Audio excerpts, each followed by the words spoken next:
హల్లెలూయా. Good morning. రండి, మరొక ప్రశస్తమైన రోజు ప్రభు మనకి నిర్మించున్నాడు. ఆయనతో మన దినచర్య ప్రారంభిద్దాం, దినమంతా దీవించబడదాం. ఆయన వాక్యాన్ని విని వాక్యమును ధ్యానిద్దాం, వాక్యానుసారంగా జీవిద్దాం, అద్భుత ఆశ్చర్య కార్యాలను మన జీవితాల్లో అనుభవిద్దాం. ప్రార్థన. పరిశుద్ధుడా, నీకు వందనములయ్యా. ఎంత గొప్ప దేవుడివయ్యా నీవు. ఇంత గొప్ప దేవుని బిడ్డలుగా మాకు ఈ అర్హత ఇచ్చేందుకే వందనములయ్యా. నిన్ను మహిమపరిచే వారిగా జీవించుటకు మాకు సహాయం ఇచ్చేది. అంచెదనముల్లో అపాయకరమైన దినముల్లో మేమున్నాము కనుక గాలి చేత అటు ఇటు ఎగరగొట్టబడిన వారమైనట్లుండక ప్రేమ కలిగి సత్యము చెప్పుచు క్రీస్తు వలె ఉండుటకు అన్ని విషయములలో మేము ఆధ్యాత్మికంగా ఎదుగునట్లు నీ పరిశుద్ధాత్మను మా మీద కుమ్మరించమని క్రీస్తు నామములో అడుగుచున్నాను తండ్రి. ఆమేన్. అవునండి, అంచె దినాల్లో మనం ఉన్నాం. దేనికి అంతం? ప్రతి దానికి ఒక అంతం ఉంది. ఈ లోకానికే అంతం ఉంది, యుగానికి అంతం ఉంది. పంచభూతములు మహావేంద్రముతో లయమైపోయే సమయం ఆసన్నమైంది. పంచభూతాలు అంటే తెలుసు కదా, భూతాలు అంటే దెయ్యాలు కాదండి. గాలి, అగ్ని, నీరు, ఆకాశం, భూమి అన్నీ మహావేంద్రముతో లయమైపోతే ఇంకెక్కడ ఉండదు? ఇంకెక్కడ ఉంటాం? దేవుడు నిర్మించిన నూతన ఆకాశం, నూతన భూమిలో క్రీస్తు రక్తములో కడగబడిన నూతన సృష్టిగా మార్చబడిన వారు మాత్రమే ఉంటారు. అందుకని ఆయన రక్తంలో కడగబడి కొత్త హృదయాన్ని సంపాదించుకొని ప్రభు రాకడ కొరకు ఎదురు చూడటానికే ఈ బోధలండి. బోధకులు బోల్డ్ మీద అయిపోయారు. ఇప్పుడు ఎన్ని ప్రసంగాలు, యూట్యూబ్ నిండా అవే, టీవీల నిండా అవే, ఎక్కడ చూసినా సభలు, ఎక్కడ చూసినా చర్చెస్, ఎంతోమంది సేవకులు, నేషనల్ ఇంటర్నేషనల్ ప్రీచర్స్. హల్లెలూయా. దేవుడికి స్తోత్రం. మంచి దినాలలో సువార్త ముమ్మరముగా ప్రకటించబడాలి. అయితే మనం ఏ బోధ వింటున్నామో జాగ్రత్తగా ఉండాలండి. బెరయ అనే సంఘస్థులు పౌలు శిలల వంటి గొప్ప దైవజనులను ప్రసంగించినా వారు చెప్పిన సంగతులు ఇలా ఉన్నవో లేదోనని లేఖనాల్లో పరిశీలించగా నమ్మేవారు కాదట. అందుకని ప్రతి క్రైస్తవుడు, విశ్వాసి మొట్టమొదట బైబిల్ చదవాలి. అప్పుడే బోధకులమైన మేము చెప్పేది వాక్యానుసారమైందా కాదా అని మీకు అర్థమవుతుంది, మీరు గ్రహించగలుగుతారు. పౌలు తిమోతికి రాస్తూ అంటున్నాడు 5వ వచనంలో, తిమోతికి రాసిన మొదటి పత్రిక 1వ అధ్యాయం 5వ వచనంలో, ఉపదేశానుసారమైనది ఏమనగా పవిత్ర హృదయము నుండి, మంచి మనస్సాక్షి నుండి, నిష్కపటమైన విశ్వాసము నుండి కలుగు ప్రేమయే. ఉపదేశ సారం, ప్రసంగాల సారం, బోధల యొక్క సారం. ఏ బోధ చేసినా, ఏ వాక్యం తీసుకున్నా, ఏ రిఫరెన్స్ తీసుకున్నా, ఏ టాపిక్ తీసుకున్నా, ఏ విషయం ఎవరు బోధించినా, గంట బోధించినా, అరగంట బోధించినా, దాని సారం, ద ఎస్సెన్స్, ద థీమ్, దాని ముఖ్యత్వం 3 మాటల్లో చెప్పించాడు పౌలు. ఏంటది? పవిత్ర హృదయం. క్రైస్తవ భక్తి హృదయానికి సంబంధించిందండి. దేహశుద్ధి గురించి పాటించే నియమాలు చాలా ఉంటాయి, కానీ హృదయ శుద్ధిని గురించి పలికింది మన ప్రభు అయిన యేసుక్రీస్తు ఒక్కడే. ఆయన పరిశుద్ధుడు కనుక మనము అన్ని విషయాల్లో పరిశుద్ధంగా ఉండాలన్నాడు. పరిశుద్ధి అంటే దేహశుద్ధి, రక్తశుద్ధి, శిరోశుద్ధి, పాదశుద్ధి, ఇవన్నీ మనం చేసుకోవచ్చు. కానీ హృదయ శుద్ధి, హృదయాన్ని దేంతో కడుక్కుంటావు? నువ్వు క్షారముతో నీవు కడుక్కున్నాను, విస్తారమైన సబ్బు రాచుకున్నాను, నీ దోషము మరక వలె నాకు కనిపిస్తుంది అని చెప్పబడింది. పాపాలు కడుక్కోవడానికి ఏ కెమికల్స్, ఏ వాటరు, ఏ ప్రొసీజర్ లేదండి. క్రీస్తు రక్తము ప్రతి పాపము నుండి మనల్ని పవిత్రులుగా చేస్తుంది.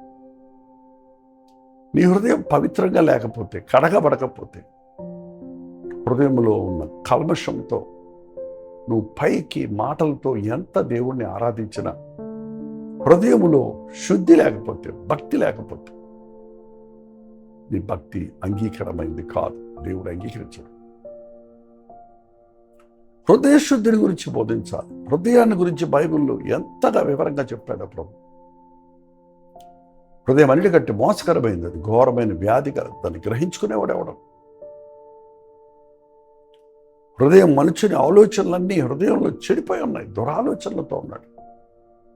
ఎప్పుడైతే మనం క్రీస్తు రక్తంలో కడగబడతామో శుద్ధ హృదయాన్ని పొందుతాం. ఎందుకంటే ప్రభు నూతన హృదయం మీకు ఇచ్చుతాను, నూతన స్వభావం మీకు ఇచ్చుతాను అన్నాడు.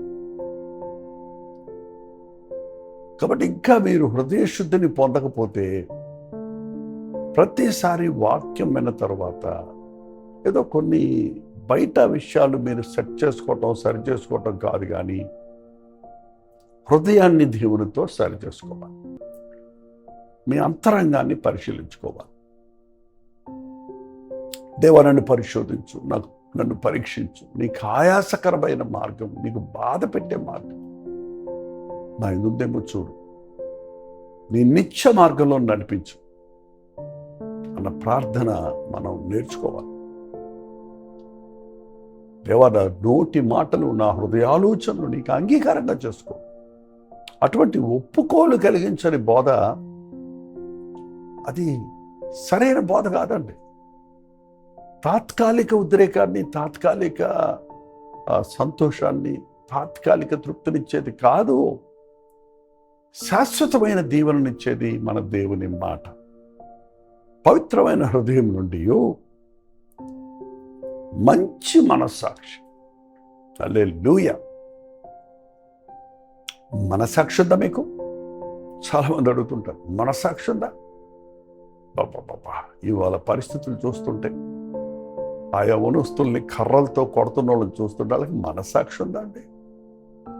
వాడు ఎంత అధికారం ఉండొచ్చు, లేక ఏ పరిస్థితి వాడు ఎంత నేరం చేసి ఉండొచ్చు, కానీ గుడ్డును బాదినట్టు బాధేవాడికి మనస్సాక్షి ఉందా? ఈరోజున మనస్సాక్షి లేకుండా మనుషులు ఒకరినొకరు విమర్శించుకుంటున్నారు, ఒకరికొకరు హాని చేసుకుంటున్నారు. ఒకరి తప్పులు ఒకరు చెప్పుకుంటూ తమ తప్పులు ఎరగని వారిగా ఉన్నారే కానీ మనస్సాక్షి దోషారోపణ చేస్తుందండి. ఎవ్వడు నీకు చెప్పకముందే నీ తప్పు నీకు నీ మనస్సాక్షి చెప్తుంది. చెప్పలా? నువ్వు చేసే తప్పు, ఇది అన్యాయం, ఇది మోసం, ఇది నేరం.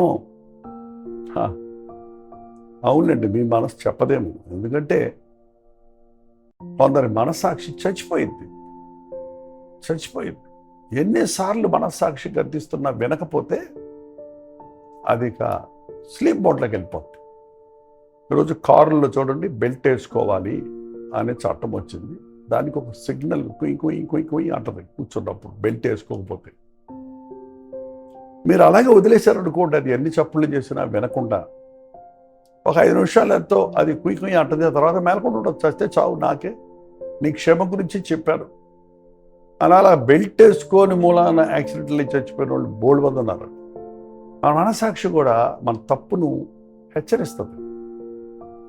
నువ్వు ఆ మనసాక్షి హెచ్చరికలకు లోబడకపోతే నువ్వేదైనా చెప్పు, నేను చేసేదే చేస్తాను అన్నట్టుగా నీ ఇష్టం వచ్చినట్టు నువ్వు తప్పని తెలిసి చేసినప్పుడు దాని శిక్షను, పర్యవేక్షణాన్ని తప్పక అనుభవిస్తాం. కొందరి మనస్సాక్షి చచ్చిపోయింది, కొందరి మనస్సాక్షి కోమలకు వెళ్ళిపోయింది, కొందరి మనస్సాక్షి బైబిల్ చెబుతుంది వాత వేయబడిన మనస్సాక్షి అంట. వాత వేయబడిన మనస్సాక్షి అంటే స్పర్శ లేదన్నమాట. కాలించోటే కాలుతూ ఉందనుకున్నది ముద్దుబారిపోతుంది, అక్కడ స్పర్శ ఉండదు. అలాగే ఎన్నోసార్లు నీ మనస్సాక్షి చెప్పి నువ్వు ఒప్పుకొని మళ్ళీ చేసి ఒక పాపాన్ని మళ్ళీ చేసినప్పుడు చివరికి నీకు ఒప్పుకోలు రాదు. పరిశుద్ధాత్మని కార్యం నీలో జరగదు. ఎంత తిట్టినా, ఎంత గద్దించినా, ఎంత బుద్ధి చెప్పినా నీకు మార్పు రాదు. ఎలా ఉంది నీ మనస్సాక్షి? నిర్మలమైన మనస్సాక్షి మనం కలిగి ఉండాలంటే మనం దోషారోపణ చేయబడినప్పుడు ప్రభు సన్నిధిలో ఒప్పుకుంటే క్రీస్తు రక్తంలో కడగబడతాం. మనస్సాక్షి సరిలేకుండా మనుషులకి ఏంటండి మనం చేసేది? నీ అంతరంగంలో నువ్వు సరిలేకుండా ఏం మేలు చేయగలవు? నీ తప్పుడు ఆలోచనలో మంచి పని ఎట్లా చేస్తావు? నీ చెడ్డ స్వభావంతో మంచి కార్యాలు అలా చేయగలుగుతాం? వాక్యం వినేవాడి మనస్సాక్షి గద్దిస్తుందండి. వాక్యము వెలిగిస్తుంది. నరుని ఆత్మ యెహోవా పెట్టిన దీపము, భక్తిహీనుడి దీపము కారు చీకట్లో ఆరిపోవును. ఆ దీపం ఆరిపోతే చీకట్లో ఉన్నోడికి ఏదేంటో తెలియదు కదండి. అయితే నిజమైన వెలుగుండనేది లోకములోనికి వచ్చి ప్రతి ఒక్కరిని వెలిగించి చూడన్నది మన ప్రభు అయిన ప్రభు వాక్యం. నీ వాక్యము నా పాదములకు దీపముగా ఉన్నది. ప్రభు చేత వెలిగించబడతావు నువ్వు మోకాళ్ళ మీద ప్రార్థనలో ఉన్నప్పుడు. వాక్యం వింటున్నప్పుడు నీ తప్పులు నీకు ఒప్పిస్తాడు పరిశుద్ధాత్మ. పవిత్ర హృదయం నుండి, మంచి మనస్సాక్షి నుండి, నిష్కపటమైన విశ్వాసం ఉన్నది. విశ్వాసం లేకుండా దేవునికి ఇష్టడైనట్టు అసాధ్యం. చూస్తే నమ్ముతాననేవాడు విశ్వాసి కాదండి. జరిగాక నమ్మేది విశ్వాసి కాదు. నిరీక్షించబడిన దాని యొక్క నిజస్వరూపమే విశ్వాసం. నమ్ముట నీ వల్లనైతే నమ్ము వారికి సమస్తం సాధ్యం. దేవుడు ఉన్నాడని, ఆయన ఒక్కడేనని, ఆయన ప్రభు అయిన యేసుక్రీస్తని, ఆయన నా కొరకు మరణించి తిరిగి లేచాడని నువ్వు నమ్మినప్పుడు నీ జీవితంలో అద్భుతం చూస్తావు. కానీ నా కళ్ళ ముందు కనబడమను దేవుడిని అప్పుడు నమ్ముతానంటే అది గొప్పేముంది? ఎలాగా కనపడతాడు? ఒకరోజు మేఘారుడు రాబోతున్నాడు. ఆ రోజు రొమ్ము బాదుకొని ఏడుస్తారు కానీ రక్షించబడే అవకాశం లేదండి. ఏదో ఆశించి విశ్వసిస్తారు కొంతమంది, లాభం కొరకు, మేలు కొరకు. కానీ నిష్కపటమైన విశ్వాసం. నా తల్లిని నేను తల్లిగా నమ్ముతాను, ఎందుకంటే ఆమె నా తల్లి. నాకు నిరూపణలు అక్కర్లేదు. నా తల్లి నాకు ఆస్తి రాసిస్తేనే నా తల్లి అంటే నేను బుద్ధిహీనుండి. నేను కన్న తల్లి తండ్రి ఒకరే ఉంటారు లోకంలో. వాళ్ళు మంచోళ్ళైనా చెడ్డోళ్ళైనా వాళ్ళు నీ తల్లిదండ్రులని నువ్వు పుట్టినప్పుడు చూసావా ఏంటి? నువ్వు చూసినా నీకు తెలుసా ఏంటి? తెలియదు. నువ్వు ఎదుగుతుండగా వారి ప్రేమను బట్టి వారు నీ తల్లిదండ్రులని గ్రహించావు. అలాగే నీవు దేవుని ప్రేమను అనుభవిస్తున్నావు, దేవుని ఉనికిని గ్రహిస్తున్నావు, దేవుని ఆశీర్వాదాలు పొందుతున్నావు. కాబట్టి ఆయన యందు విశ్వాసం ఉంచాలి. ఆయనకు సమస్తము సాధ్యమని నమ్మినప్పుడు నీకు అద్భుతాలు జరుగుతాయి. వీటిలో నుండి కలిగే ప్రేమ, పవిత్ర హృదయము, మంచి మనస్సాక్షి, నిష్కపటమైన విశ్వాసం నుండి కలుగు ప్రేమ, ఇవి నీలో ఉన్నప్పుడు నీ గుండె నిండా క్రీస్తు ప్రేమ ఉంటుంది. ప్రేమ అన్నిటిని సహిస్తుంది, అన్నిటిని ఓర్చుకుంటుంది, అన్నిటిని తాలుకుంటుంది. ప్రేమ శాశ్వత కాలం ఉంటుంది. కొరింథీయులకు రాసిన మొదటి పత్రిక 13వ అధ్యాయం 4వ వచనం దగ్గర నుంచి చదవండి. ఆ ప్రేమతో మన హృదయం నిండాలి. అది వాక్యానుసారమైన. వాక్యం వినేవాళ్ళారా, ఇవి మీలో ఉన్నాయా? మీ హృదయం దేవుని ఎదుట సరిగా ఉందా? మీ మనస్సాక్షి జాగ్రత్తగా కాపాడుకుంటున్నారా? మీరు నిష్కపటమైన విశ్వాసంతో సాగుతున్నారా? క్రీస్తు ప్రేమతో నింపబడకపోతే మన జీవితమే వ్యర్థం. ప్రభువా, నన్ను శుద్ధీకరించు, నాకు శుద్ధ హృదయం దయచేయి, నాకు మంచి మనస్సాక్షి దయచేయి, నాకు విశ్వాసం దయచేయి. నా జీవితంలో నీ ప్రేమ పొంగి పారనిమ్మని చిన్న ప్రార్థన చేసుకుందాం. పరిశుద్ధుడా, ప్రేమగల తండ్రి, మరోసారి నీ పాదాల దగ్గర మొరపెట్టుకుంటున్నామయ్యా. ఏదో వాక్యం వింటున్నాం, చాలా ప్రసంగాలు వింటున్నామని సరిపెట్టుకోక, ఆ ప్రసంగాలు సారాన్ని గుర్తించి శుద్ధ హృదయాన్ని పొందాలని, మంచి మనస్సాక్షి కలిగి ఉండాలని, విశ్వాసమును కాపాడుకొని క్రీస్తు ప్రేమలో బ్రతకాలనే ఆశను మా ఒక్కొక్కరికి దయచేయమని క్రీస్తు నామములో అడుగుచున్నాను తండ్రి, ఆమేన్.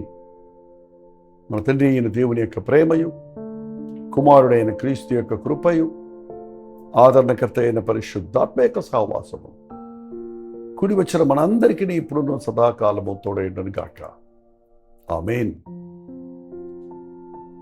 దేవుని స్తోత్రం. మరి దేవుని వాక్యాన్ని వింటున్న మీరు మీ శుద్ధ హృదయాన్ని కాపాడుకోండి. మీ ప్రార్థన అవసరతలు, భారాలు, అలాగే ప్రైజ్ రిపోర్ట్స్ ఉంటే 9540 నెంబర్కి, మీరు ఇతర దేశాల్లో ఉంటే 9100100888 నెంబర్కి టెక్స్ట్ లేక వాయిస్ మెసేజ్ ద్వారా వాట్సాప్ పెట్టండి. మీ పక్షంలో ప్రార్థిస్తున్నాం, మీరు ప్రార్థించండి. అద్భుత ఆశ్చర్య కార్యాలను అనుభవిస్తాం. ప్రభు రాకడ సమీపంగా ఉంది.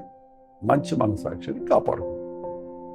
ప్రోచితమైతే మధ్యాహ్నం 3 గంటలకు హెచ్చరిక, అలాగే రాత్రి 9 గంటలకు కలువరి ప్రతి తొడిలో మళ్ళీ కలుసుకుందాం.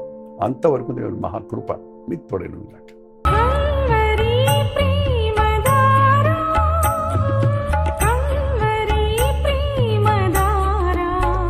కల్వరి ప్రేమధార అనే మా ద్విమాస పత్రికను ఈ మధ్య త్రైమాస పత్రిక అంటే 3 నెలలకి ఒక్కసారి మాత్రమే ప్రింట్ చేయగలుగుతున్నాం.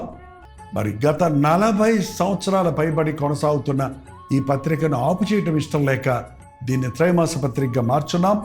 మీరు కల్వరి ప్రేమధార పత్రికను చదువుతున్నారా? ఒక ఉచిత పత్రిక కావాలంటే ఇవ్వాలే మీ పేరు, చిరునామా, అడ్రస్తో పాటు ఇంటి నెంబర్తో పాటు క్లియర్గా పంపించండి. తప్పకుండా ఒక ఉచిత పత్రికను మీకు పంపిస్తాం.